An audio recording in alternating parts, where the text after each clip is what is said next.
नमस्कार, लोकमतमध्ये तुम्हा सर्वांचं स्वागत करतो। शिंदेसेनेचे नेते त्याचबरोबर राज्याचे गृहराज्यमंत्री योगेश कदम यांच्या अडचणीत आता वाढ झालेली पाहायला मिळते। गेल्या काही महिन्यांपासून त्यांच्यावरती अनेक आरोप होताना पाहायला मिळतात, त्याचबरोबर अनेक आरोप सिद्ध देखील झालेले पाहायला मिळतात। सर्वप्रथम म्हणजे त्यांच्या आईच्या नावाने जो सावली बार होता तो त्यांनी कुठेतरी भाडेतत्वावरती एका दुसऱ्याला चालवण्यासाठी दिला होता, परंतु त्या बारमध्ये कुठेतरी अवैध काम सुरू होतं। डान्स बार त्या साध्या बारच्या नावाखाली जो येतो आतमध्ये सुरू असताना पाहायला मिळाला आणि त्याच बारवरती प्रशासकीय अधिकाऱ्यांच्या माध्यमातून धाड टाकण्यात आली होती। तो संपूर्णतः आरोप जो येतो सिद्ध करण्यात देखील आला। त्यानंतर आपण जर पाहिलं, ठाकरेंच्या सेनेचे नेते अनिल परब यांच्या माध्यमातून योगेश कदमांवरती कुठेतरी वाळू चोरीचा आरोप जो येतो करण्यात आला होता। त्या संदर्भात त्यांनी अनेक पुरावे जे ते मुख्यमंत्र्यांना देखील दिलेले पाहायला मिळाले। त्यांच्या माध्यमातून वारंवार एक मागणी जी ती करण्यात आली होती की योगेश कदम म्हणजे राज्याचे गृहराज्यमंत्री असतील त्यांचा जो येतो राजीनामा लवकरात लवकर घ्या। परंतु आता आपण जर पाहिलं तर योगेश कदम यांच्या अडचणीत अधिक वाढ झालेली पाहायला मिळते। त्याचं कारण म्हणजे कुठेतरी गुंड प्रवृत्तीच्या लोकांना आता राज्याचे गृहराज्यमंत्रीच कुठेतरी आश्रय देत आहेत का, असा समज जो येतो निर्माण होताना पाहायला मिळतो। असा जो येतो प्रश्नचिन्ह उपस्थित होताना पाहायला मिळतो। त्याचं कारण म्हणजे निलेश घायवळ याचा भाऊ सचिन घायवळ याला कुठेतरी शस्त्र परवाना देण्यासाठी स्वतः राज्याचे गृहराज्यमंत्री योगेश कदम यांनी शिफारस केली होती आणि त्यांच्याच शिफारशीनंतर त्याला शस्त्र परवाना मिळाला असं थेट समोर आलेलं पाहायला मिळतंय। याचं कारण असं आहे आणि हा विषय आता चर्चेचा झालेला आहे। त्याचं कारण असं आहे की निलेश घायवळ हा संपूर्णतः आपण जर पाहिलं तर गुंड आहे आणि या गुंडाच्या माध्यमातून अनेक आरोप जे ते करण्यात आलेले पाहायला मिळतात। त्याचबरोबर जो याचा भाऊ होता सचिन घायवळ त्याच्यावरती देखील अनेक आरोप जे ते सिद्ध झाले होते, त्यावरती खटला देखील सुरू होता। त्यानंतर कुठेतरी त्याच्यावरती जे काही आरोप होते ते जे ते संपूर्णतः सिद्ध झाले नाहीत असं जे ते थेट योगेश कदमांचं म्हणणं होतं। या संदर्भात जेव्हा आम्ही योगेश कदमांशी चर्चा केली, त्यांच्यासोबत आम्ही संवाद साधला, तेव्हा ते स्वतः काय म्हणाले आणि त्याचबरोबर योगेश कदमांनी जे उत्तर दिलेलं आहे त्या उत्तरावरती ठाकरेंचे नेते अनिल परब काय म्हणाले हे पहा। त्यांना कदाचित माहिती नसेल,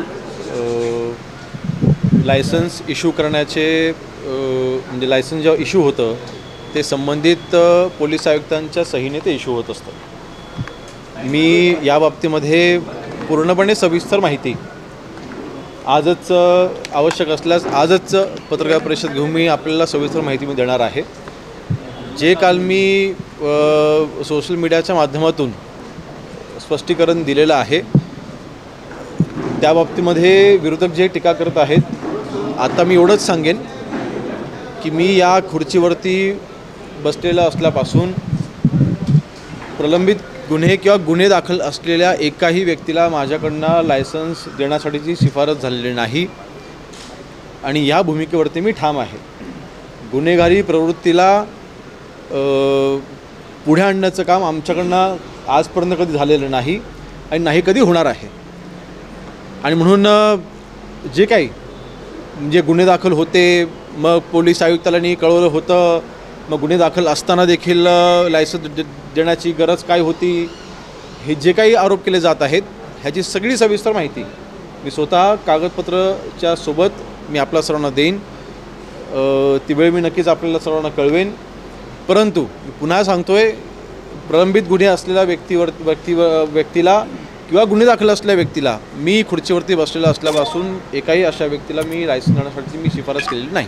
सचिन गायवळ हा जो गायवळ आहे, तानाजी शिंदे यांना रोहित पवारांनी आरोप केलेले आहे। सचिन गायवळ हा निलेश गायवळ याचा भाऊ आहे आणि त्याच्यावरती ज्या पद्धतीने गुन्ह्यांचे दाखले आहेत त्यानुसार तो द्यायला नाही पाहिजे होता। स्थानिक पोलिसांनी देखील शस्त्र परवाना न देण्यासंदर्भात देखील सूचना करण्यात आल्या होत्या। बघा, ज्या वेळेस अपील केली जाते ती वैयक्तिक अपील असते, मग तो कोणाचा भाऊ आहे, कोणाचा नातेवाईक आहे, त्याचं कोणाचे काय सगळे संबंध आहेत, विषय शेवटी त्या व्यक्तीचं कॅरेक्टर कसं आहे।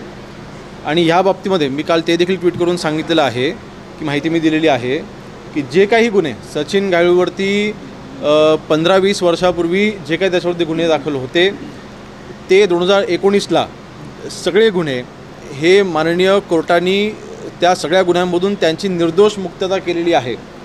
सेटलमेंट देखील नाही, निर्दोष मुक्तता केलेली आहे. आणि मागच्या 10 वर्षामध्ये 2015 ते 2025पर्यंत सचिन गायवळवरती एकही गुन्हा दाखल नाही. 2019मध्ये त्यांच्यावरती जे जुने गुन्हे दाखल होते ते सगळे गुन्हे हे माननीय न्यायालयाने सगळे गुन्ह्यामध्ये त्यांना निर्दोष मुक्तता केलेली आहे. ही वस्तुस्थिती लक्षात घेऊन सबकॉन्शियस माइंडने मी निर्णय घेतलेला आहे. धन्यवाद. त्यांची पळवाट लंगडी पळवाट आहे. पोलिसांनी त्याला दोषमुक्त केलेला असताना देखील पोलिसांनी त्याचा अर्ज नाकारला. जे कारण ते सांगतायत की दोषमुक्त केलेले आहे, उद्या निलेश गायवळचे सगळे गुन्हे जर सुटले तर तुम्ही देणार निलेश गायवळला परवानगा? उद्या दाऊद मुंबईत आला, दाऊदच्या समोर कोण साक्षीलाच गेला नाही आणि दाऊद जर दोषमुक्त झाला, तुम्ही दाऊदला रिव्हॉल्वरचं परमिशन देणार? त्याची पार्श्वभूमी काय तपासणार नाही? पोलिसांनी पार्श्वभूमी लिहिली ना त्यांच्या रिपोर्टमध्ये. पोलिसांच्या रिपोर्टमध्ये पोलिसांनी सगळं म्हटलेलं आहे. हे लंगडं समर्थन करतायत की दोषमुक्त आहे म्हणून आम्ही दिला.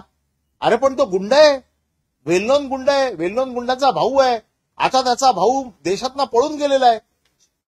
सरकारचं नाक कापलेलं आहे की खोट्या पासपोर्टच्या आधारावरती आता त्याचे आका कोण आहेत ते पण येतील बाहेर. परंतु हा तर किमान सापडलेला आहे, पेपरवरती सापडलेला आहे. त्यामुळे ह्याची सुटका नाही. हे कारण लंगडं समर्थन आहे. ज्या कारणास्तव पोलिसांनी नाकारलं त्यावेळेला देखील कोर्टातनं तो दोषमुक्त झाला होता, तरी देखील पोलिसांनी नाकारला. पोलीस काय मूर्ख आहेत का नाकारायला? म्हणजे पोलिसांचं मनोधैर्य तुम्ही खच्ची करताय की पोलीस नाकारतायत आणि तुम्ही मंत्रालयात बसून देतायत. आता तर मी सगळी राईट ऑफ इन्फॉर्मेशन मध्ये माहिती घेणार आहे की योगेश कदम यांनी किती परवाने दिले, याच्यात टिंटेड परवाने किती आहेत. या संपूर्ण प्रकरणी आपण जर पाहिलं तर योगेश कदम यांच्या माध्यमातून जे काही खुलासे करण्यात आले त्यांच्या माध्यमातून एक गोष्ट सांगण्यात आली की त्याच्यावरती कोणताच गुन्हा आता दाखल नाही आहे आणि त्याच बॅकग्राऊंडचा विचार करून आम्ही जो आहे तो शस्त्र परवाना देण्यासाठी शिफारस जी आहे ती केली होती. परंतु या संदर्भात अधिक जो आहे ती माहिती ते देतील, पत्रकार परिषद घेऊन देतील असं त्यांचं थेट म्हणणं आहे.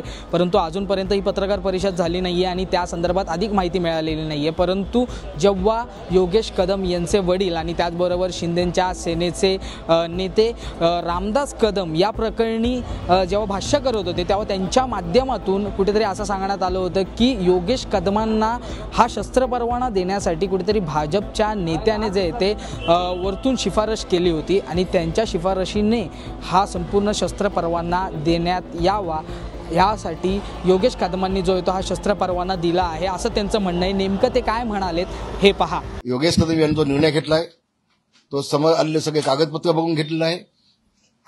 त्याच्यावरती एकही गुन्हा त्यावेळेला नव्हता. ज्यावेळेला परमिशन दिलं त्यावेळेला एकही गुन्हा त्याच्यावरती नव्हता आणि म्हणूनच त्यांनी तो निर्णय घेतलेला आहे. तो जज म्हणून निर्णय घेतलेला आहे, तो त्याला अधिकार आहे. आणखी एक महत्वाचा प्रश्न आहे की यामध्ये तुम्ही म्हणताय की विधिमंडळातला एक नेता जो मंत्र्यांना आदेश देतो, आज सकाळी देखील रोहित पवार यांनी थेट राम शिंदे यांचं नाव घेतलं. राम शिंदे यांच्या सांगण्यावरून आणि यांच्या आदेशानंतरच हे झाल्याचं म्हटलेलं आहे. तुम्ही मी आज कुणाचंही नाव घेणार नाही. मात्र मुख्यमंत्र्यांना मी कळवणार आहे. ही बाब मुख्यमंत्र्यांना मी कळवणार आहे. खरं तर अशा पद्धतीनं राज्यमंत्र्यांना अधिकार देणं, आदेश देणं 100% चुकीचं आहे. राज्यमंत्र्यांना स्वतःच्या पद्धतीनं अधिकार निर्णय घेण्याचा अधिकार असतो.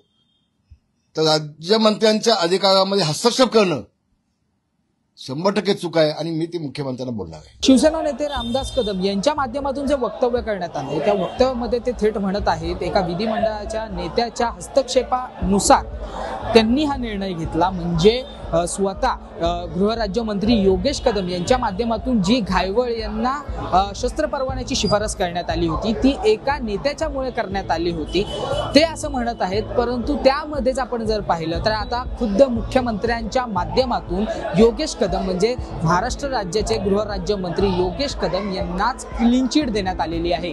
नेमकं मुख्यमंत्री या प्रकरणी काय म्हणालेत हे पहा. पुण्याचा जो गुंड आहे घायवळ त्याला परवाना हा पोलिसांनी आयुक्तांनी दिलेला नव्हता, मात्र ज्यांनी कोणी दिला असेल त्याच्यावर कारवाई गृहराज्यमंत्र्यांनी तो त्याची त्या पत्रावर सही आहे अशा पद्धतीचे आरोप होते. असं आहे की एक सुनावणी त्या संदर्भात गृहराज्यमंत्र्यांनी घेतली होती, पण हा परवाना दिलाच गेला नाही. पोलीस आयुक्तांनी त्या ठिकाणी वस्तुस्थिती लक्षात आणून दिली आणि त्यामुळे हा परवाना दिलेला नाही. परवाना दिला असता तर कदाचित मला असं वाटतं की अशा प्रकारचा आरोप हा योग्य होता, परंतु परवाना दिला गेलेला नाही. सेंटरवर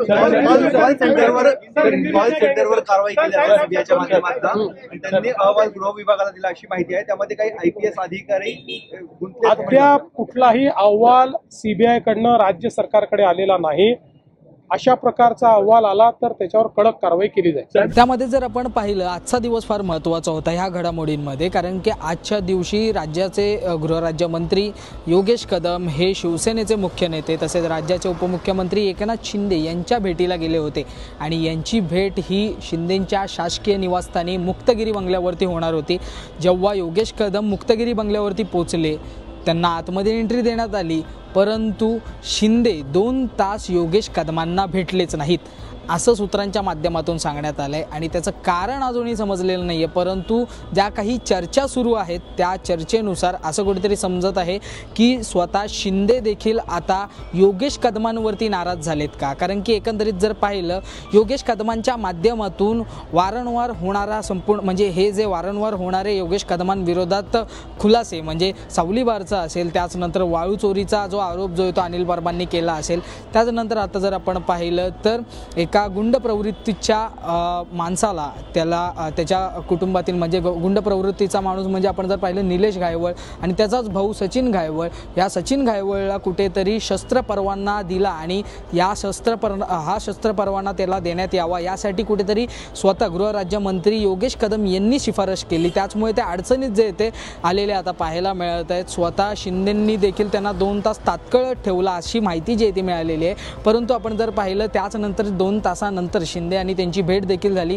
त्या भेटीमध्ये कुठेतरी म्हणजे ह्या घायवळ प्रकरणी कुठेतरी चर्चा झाली असं देखील सांगण्यात येत आहे. नेमकं या घायवळ प्रकरणी नेमकी काय भूमिका घेण्यात यावी म्हणजेच या संपूर्ण प्रकरणामध्ये पक्षाच्या बाजूनी नेमकं शिंदे काय करणार आहेत हे पाहणं देखील तितकंच महत्त्वाचं असणार आहे. कारण की आपण जर पाहिलं महापालिका निवडणुका असतील, स्थानिक स्वराज्य निवडणुका असतील, हे अवघ्या काही महिन्यांवरती येऊन ठेपलेले आहेत आणि अशामध्येच शिंदेंचे मंत्री असतील किंवा शिवसेनेचे जे काही नेते असतील त्यांच्यावरती असे आरोप जर होत असतील तर नेमकं मतदार हा कशा पद्धतीने जो आहे तो मतदान करेल हे पाहणं महत्त्वाचं असणार आहे. आणि अशामध्येच जे रामदास कदमांच्या माध्यमातून वक्तव्य करण्यात आलं आहे म्हणजे एकंदरीत भाजपच्या विरोधात ते वक्तव्य झालेलं आहे. त्याचमुळे भाजपची साथ देखील शिंदेंना असेल की नाही किंवा भाजपची नाराजी जी आहे ती या वक्तव्यामुळे कुठेतरी शिंदेंवरती असताना पाहायला मिळते. त्याचमुळे आता कुठे शिंदे म्हणजे योगेश कदमांमुळे कुठेतरी शिंदेंच्या सेनेमध्ये आणि शिंदेंच्या सेनेत अडचणींमध्ये वाढ जी आहे ती झालेली पाहायला मिळते.